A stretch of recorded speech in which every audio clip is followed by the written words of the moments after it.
Hello दोस्तों, स्वागत आप सभी का आपके अपने चैनल बेसिक नॉलेज में। दोस्तों आज हम लोग इस वीडियो में झारखंड बोर्ड क्लास 12 का ज्योग्राफी का सेट 1 देखने वाले यानी कि भूगोल का सेट 1 देखने वाले हैं।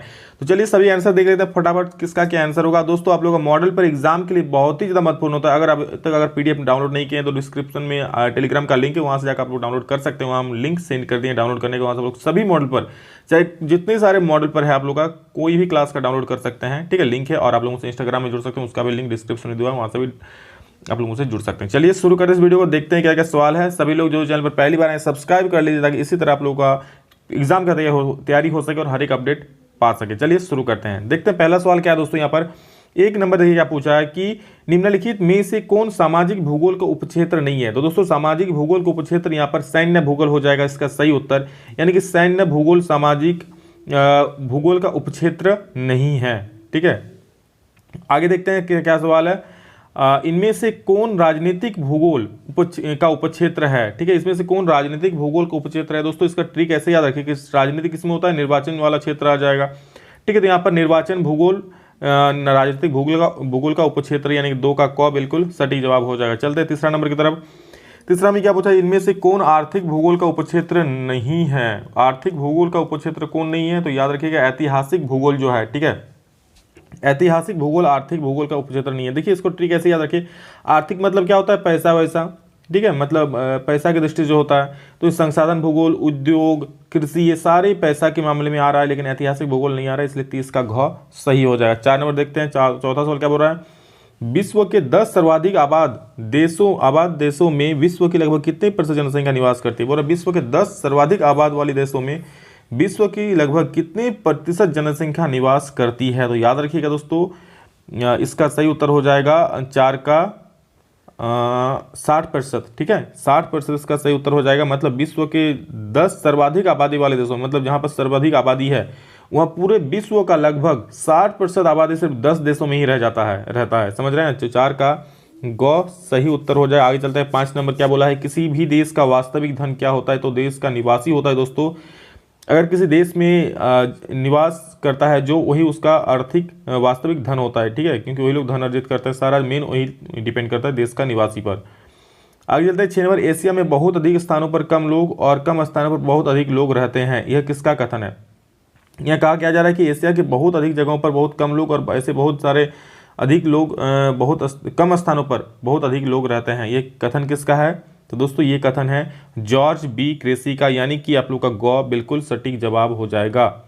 चलिए आगे बढ़ते हैं, 7 नंबर क्या बोलता है। देखिए इनमें से कौन विश्व का सबसे सघन बसा हुआ क्षेत्र है। सबसे सघन मतलब जहां सबसे ज्यादा पॉपुलेशन है, इस टाइप का कह सकते हैं। तो इसका सही उत्तर दोस्तों हो जाएगा नदी घाटी क्षेत्र। ठीक है, नदी घाटी क्षेत्र में सबसे ज्यादा बसा हुआ यहाँ क्या बोलते हैं, बसा हुआ लोग रहते हैं, सघन बसा हुआ क्षेत्र है। ठीक है, मरुस्थलीय में तो बसेंगे नहीं सब कोई, नदी घाटी क्षेत्र में क्या वहाँ पर आप लोगों को पानी जल्दी मुहैया हो जाता है, कोई दिक्कत नहीं होता पानी का। मेन लोग कहाँ रहना कहाँ चाहते हैं लोग, जहाँ पर पानी का सुविधा हो दिखता है। ठीक है, तो वहाँ पर क सही हो जाएगा। चलिए आगे चलते हैं, 8 नंबर, 7 का हो गया क। चलिए 8 नंबर देखते हैं, 8 में क्या बोला है। यहाँ पूछ रहा है इनमें से कौन जीवन का सर्वाधिक महत्वपूर्ण कारक है। जीवन का सर्वाधिक महत्वपूर्ण कारक क्या है। तो इसका सही उत्तर दोस्तों हो जाएगा जलवायु। जलवायु सबसे ज़्यादा महत्वपूर्ण है। ठीक है, मतलब आप लोग का जो ठंडा का दिन, वर्षा का दिन, इसमें से मतलब जलवायु एक जैसा नहीं रहना चाहिए। जैसे ठंडा के दिन में ठंडा होता है, गर्मी के दिन में गर्मी, तो सबसे ज़्यादा महत्वपूर्ण क्या है, जलवायु। ठीक है, किस प्रकार की मिट्टी वाले प्रदेशों में अधिक लोग निवास करते हैं। किस प्रकार की मिट्टी वाले देशों में अधिक लोग निवास करते हैं। तो दोस्तों दोमट मिट्टी वाले प्रदेशों में अधिक लोग निवास करते हैं। और सर क्यों करते हैं, क्योंकि ये मिट्टी दोस्तों काफ़ी उपजाऊ होती है, इसलिए यहाँ पर अधिक लोग निवास करते हैं। 10 नंबर, जनांकीय संक्रमण सिद्धांत के किस अवस्था में जन्म दर और मृत्यु दर दोनों उच्च होता है। तो दोस्तों इसका सही उत्तर हो जाएगा 10 का क, प्रथम अवस्था में। ठीक है, जनांकीय संक्रमण सिद्धांत के किस अवस्था में जन्म दर और मृत्यु दर दोनों उच्च होता है। तो ये प्रथम अवस्था में होता है। अगला सवाल देखते हैं, 11 नंबर, विकसित राष्ट्र सामान्यतः जनांकीय संक्रमण के किस अवस्था में होते हैं। विकसित राष्ट्र सामान्यतः जनांकीय संक्रमण के किस अवस्था में होते हैं। तो इसका सही उत्तर हो जाएगा घ, यानी कि चतुर्थ अवस्था में। ठीक है, 11 का घ बिल्कुल सटीक जवाब हो जाएगा।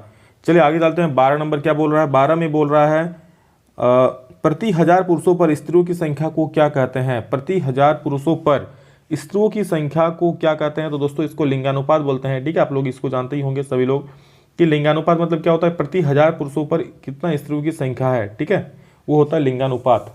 इनमें से कौन गुणात्मक परिवर्तन है जो मूल्य सापेक्ष होता है? 3 नंबर देख लीजिए, तो इसका आंसर हो जाएगा ख, यानी कि विकास। विकास जो है वो गुणात्मक परिवर्तन है जो मूल्य सापेक्ष होता है। ठीक है, तो 13 का ख इज द राइट आंसर। चलिए आगे चलते हैं। 14 नंबर क्या बोला देख लीजिए। 14 बोला इनमें से किस देश का जीवन प्रत्याशा सर्वाधिक है? इनमें से किस देश का जीवन प्रत्याशा सर्वाधिक है? तो ये हो जाएगा जापान। ठीक है, ख नंबर बिल्कुल सटीक जवाब हो जाएगा। आगे चलते हैं। मानव विकास का आधारभूत आवश्यकता उपागम को मूल रूप से किस संगठन ने प्रस्तावित किया था? ठीक है, तो ये हो जाएगा दोस्तों अंतर्राष्ट्रीय श्रम संगठन, यानी कि 15 का ख सही उत्तर हो जाएगा। चलिए आगे बढ़ते हैं।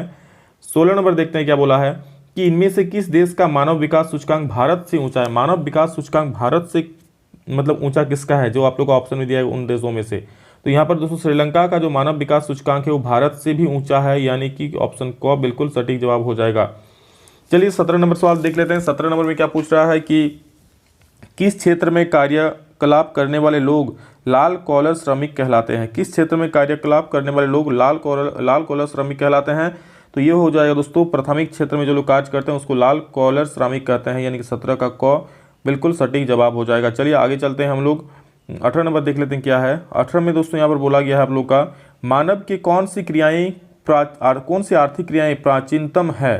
तो इसका दोस्तों सही उत्तर हो जाएगा भोजन संग्रहण एवं आखेट। ये सबसे प्राचीनतम आर्थिक क्रियाएं हैं जो वो लोग भोजन की तलाशी के लिए भटकते थे। ठीक है, अपने आखेट की तलाशी के लिए, आखेट को मतलब भोजन की डिमांड के लिए, भोजन को लेने के लिए इस तरह मतलब जंगल में घूमते थे। तो ये सबसे पहले कह सकते हैं प्राचीनतम आर्थिक क्रियाकलाप है। ठीक है, व्यापार उद्योग धंधे तो सब बाद में आए, कृषि भी बाद में आए। सबसे पहला क्या प्राचीनतम भोजन संग्रहण और आखेट। 19 में देखिए जर्मनी में आधुनिक भूगोल के किस विचारधारा का विकास हुआ है? जर्मनी में आधुनिक भूगोल की किस विचारधारा का विकास हुआ है? तो इसका दोस्तों सही उत्तर हो जाएगा प्रकृतिवाद भी होगा, नियतिवाद भी होगा और निश्चयवाद भी होगा, यानी 19 का जो घ है वो बिल्कुल सटीक जवाब हो जाएगा। चलिए आगे बढ़ते हैं। अर्धकुंडे के लेखक कौन है? अर्धकुंडे के लेखक कौन है दोस्तों? तो यहाँ पर हो जाएगा कार्ल रिटर। ठीक है, यानी कि ख बिल्कुल सही जवाब हो जाएगा 20 का। चलिए आगे चलते हैं। 21 नंबर देखते हैं क्या बोला गया है।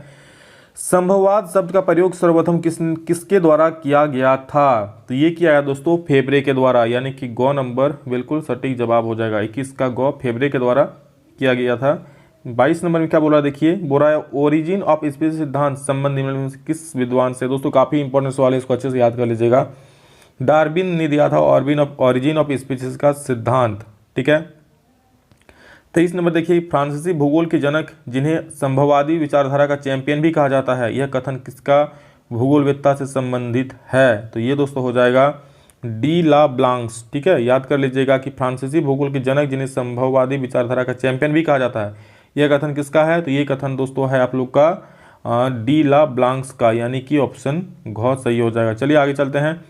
पर्यावरणीय निश्चयवादी विचारधारा की शुरुआत जर्मनी के किस विद्वान द्वारा किया गया था? पर्यावरणीय निश्चयवादी विचारधारा की शुरुआत जर्मनी के किस विद्वान द्वारा किया गया था? तो ये दोस्तों हो जाएगा बेरेनियस, यानी कि ग बिल्कुल सही जवाब हो जाएगा।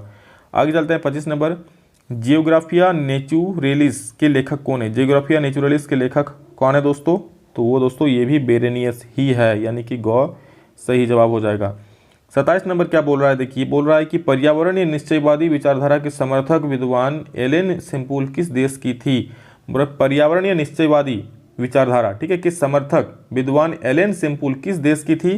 तो ये था दोस्तों आप लोग का संयुक्त राज्य अमेरिका का, यानी कि 27 का ग 100% सटीक जवाब उत्तर हो जाएगा।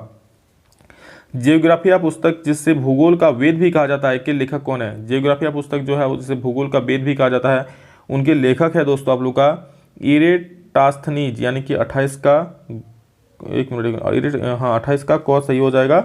इरेटास्थनीज यानी कि 28 का क बिल्कुल सटीक जवाब है। 29 नंबर देखिए क्या बोला है, 29 में बोल रहा है विश्व की कुल जनसंख्या का कितना प्रतिशत भारत में है? पूरे विश्व में जितना जनसंख्या है दोस्तों उसका कितना प्रतिशत भारत में निवास करता है? तो यहाँ पर दोस्तों भारत में कितना है?